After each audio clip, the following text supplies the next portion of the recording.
지난 이야기. 내가 개발한 MBTI 테스트에 트래픽이 몰리면서 여러 기업에서 MBTI 제작 문의를 받게 된다. 그런데 견적은 어떻게 내야 하는 거지? 나는 두 가지 선택지를 놓고 고민에 빠졌다. 그 당시 저의 선택은 이 당시만 해도 저는 창업에 대한 약간의 관심은 있었긴 해도 외주는 생각해 본 적이 없었거든요. 그래서 단순히 MBTI 하나 제작하는 데 드는 시간과 기대 수익만으로 계산해 봤을 때 어디 만들어주는 것보다는 제 자산으로 두는 게 더 이득이라고 생각했고, 그래서 그보다는 손해보지 않는 금액으로 불렀어요. 그랬더니 결과는 어떻게 됐을까요? 저희가 생각한 금액과 맞지 않아서 예산 문제로 진행이 어려울 것 같습니다. 애초에 내가 이 가격 아니면 안 해 하는 생각으로 부른 금액이긴 하지만 막상 이렇게 되니 날 찾아온 분들에게 만족을 주지 못했다는 마음에 허전함이 느껴졌다. 그럼 예산을 미리 알려주셔야죠. 얼마까지 알아보신 거예요? 이런 걸 만들려면 이런 것들을 해야 되고, 회사에서 하자면 3명이 하는 일이라고요. 그렇게 따지면 합리적인 금액인 거예요. 나는 의미 없이 허공에 대고 스스로에게 설득하고 있었다. 그러다 문득 나는 여전히 개발자식 사고를 하고 있다는 것을 깨달았다. 작년에 저는 프론트엔드 공부를 할 겸 간단한 토이 프로젝트를 했었어요. 만들어 놓으면 누가 쓰겠지. 그러면 그걸로 사업을 해야겠다. 의외로 대박나는 거 아니야? 이런 전형적인 개발자 사고방식이었죠. 여기서 개발자는 프로그래머 외에도 어떤 제품이나 기술을 개발하는 사람들을 의미합니다. 물론 이런 방식도 워킹하는 경우가 있습니다. 정말 뛰어나거나 정말 운이 좋거나 이런 낮은 확률은 일단 제외하고, 보통은 원천 기술인 경우가 가능성이 높고 기술을 고도화시켜서 이거를 잘 쓸 수 있는 시장을 찾는 시기죠. 하지만 저 같은 경우는 일단 간단히 만들어 놓고 무작정 B2C를 시도했으니 될 리가 있나요?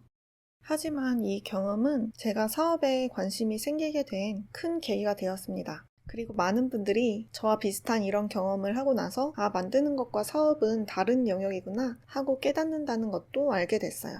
의외로 대박나는 거 아니야? 사업, 비즈니스란 고객의 문제를 해결하는 것이라고 한다. 문제라고 하면 좀 너무 거창하게 느껴지지만 청소하기 귀찮은 것도 문제고, 맨날 입을 옷이 없는 것도 문제고, 자꾸 늦잠 자게 되는 것도 문제다. 이렇게 사람들이 겪는 문제를 상품이든 서비스든 컨텐츠든 어떤 형태로든 해결한다면 돈을 벌 가능성이 있다. 가능성이라고 표현한 이유는 자기한테 필요하다고 해서 무조건 구매하는 건 아니기 때문이다. 그렇다면 사람들이 지갑을 여는 포인트는 무엇이 있을지 나름 정리해보았다. 1. 가성비가 좋을 때. 가성비는 저렴하다는 뜻이 아니다. 내가 지불하는 가격 대비 얻는 것이 더 커서 합리적이라고 느끼는 것이 가성비이다. 2. 가심비가 좋을 때. 대표적으로 명품, 어떤 경험이나 덕질, 재미, 예쁜 쓰레기 등등 충분한 정서적 만족을 준다면 가심비가 좋다고 느낀다. 3. 시간을 절약해주거나 더 편리함을 줄 때. 대표적으로 배달. 내가 가서 사오면 더 싼데 배달 앱을 사용한다. 또 물건을 살 때 더 비싸도 UX나 결제가 더 편한 앱을 사용하기도 한다. 이런 것을 만들려면 내가 뭘 하고 싶은지, 뭘 할 수 있는지에 앞서 다른 사람들이 어떤 문제를 겪고 있는지 살펴야 한다. 그럼 나에게 메일을 보냈던 이 분들이 겪는 문제는 뭘까? MBTI 제작을 원하는 목적은 뭔가를 홍보하기 위한 것이었다. 나는 마케터들이 모이는 커뮤니티, 마케터분들의 유튜브, 마케팅 업체의 리포트 등등을 찾아봤다. 마케터들은 광고 목적이나 성격에 따라 광고 매체와 방법을 고르고 성과를 분석한다. 인스타 광고를 할 수도 있고, 네이버 키워드 광고를 할 수도 있고, 인플루언서 마케팅을 할 수도 있다. 제가 만약에 그런 마케팅 수단을 골라야 하는 입장이라면 뭐가 가장 궁금할까요? 도메인이고 디자인이고 몇 명이 필요하고 저작권이 누구한테 있고 이런 게 중요할까요? 예산 얼마를 넣어서 얼마의 성과를 낼 수 있을지, 이게 가장 궁금하지 않을까요?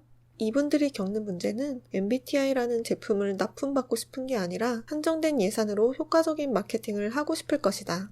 그렇다면 나는 A나 B를 선택해서 납품가를 정하는 게 아니라 예산 얼마를 넣으면 얼마의 성과가 나오는 광고 상품을 제안하면 되는 거 아닐까? 이것이 다른 광고 상품보다 합리적이라면, 즉 가성비가 좋으면 구입할 것이다. 이 숫자들을 만들고 이윤을 남기면 사업이 되지 않을까 하는 가설을 세워봤다. 다음 이야기. 좋아, 이건 진짜 완벽한 비즈니스 모델이 있었는데요. 없었습니다.